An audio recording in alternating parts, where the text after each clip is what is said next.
Welcome to Clinical Trials Facts Wednesdays. I am Tengu Muna with the Tribal Clinical. Here at the Tribal Clinical, we're passionate about two things, clinical trials and success mindset, because we know they go together. It's one thing to learn about clinical trials and how to manage them, but if you don't have the right mindset, then nothing is going to stick. So that's really what we're really passionate about. If you're watching this video, this is the clinical trials piece. We have the Sunday chat, which has to do with success mindset. And all our programs at our Tribal Clinical incorporate the two. And that's how we are able to help many to achieve their goals. Today, I want to talk about risk mitigation at the clinical research sites. And I'm going to give you some ideas on that.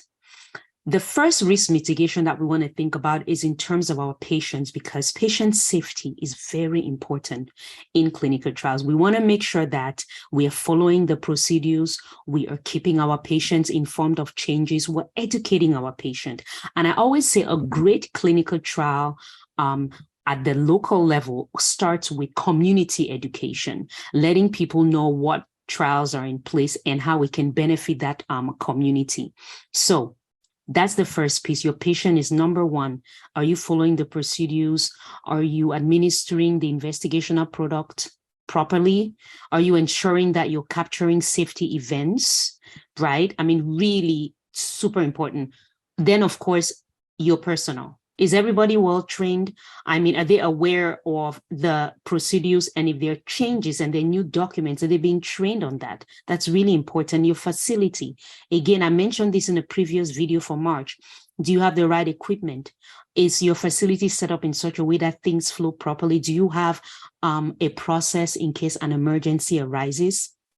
How are documents being stored? How is data being captured? How are corrections being made, right? How are study procedures and, study supplies being managed? Very essential. So risk mitigation starts with understanding that the clinical research site, again, is the place through which this is the hotbed. This is the cornerstone for clinical trials.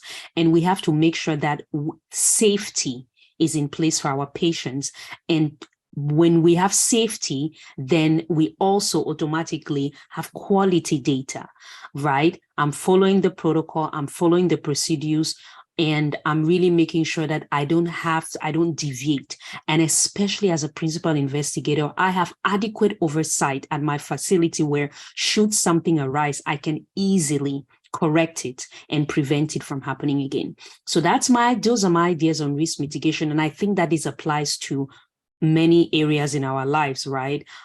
In clinical trials and outside of clinical trials, we're always wanting to make sure that we foresee challenges that are coming up and do our best to ensure that those things do not happen. And if they do, that doesn't cause undue burden on us, right? That's really, in a nutshell, what we are wanting to do. But in this case, clinical trials is important. We're conducting it on human patients, and we have to ensure that we're mitigating those risks as quickly as possible so that things do not escalate. So I hope you guys got that. I'm glad you're following this series and really getting benefit out of it.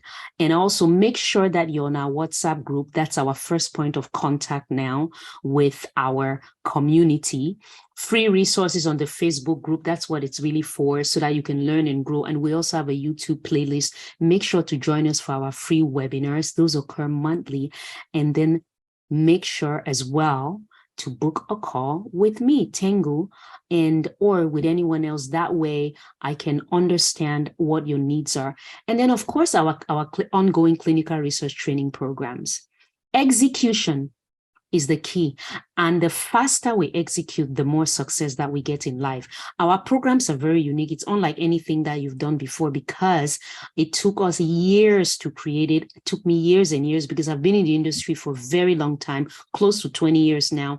And it's practical hands-on training. It's not one of those things where you're coming to get a certificate. And I say it every week, because I'm really wanting us to change the mindset of just constantly going to get certifications that we're not using. Why? You want to find out what you need, get into a program like this one that will show you how to get into this industry and be successful in a practical, hands-on way. And then based on what you are seeing and what you're doing, then you can go see if you want to go get a second master's or third PhD, right? I mean, really, I'm just just saying here, it's just my own opinion, take it or leave it. But this is a different time in the world. This is the time of execution, not amassing of certificates.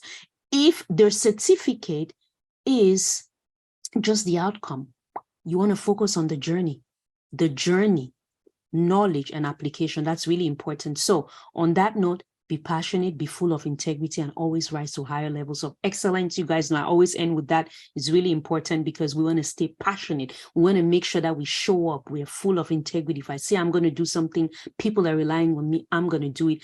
And I keep evolving and growing to higher levels of excellence in my life. So I thank you guys, and I will see you on a next Clinical Trials Facts Wednesdays. Bye-bye.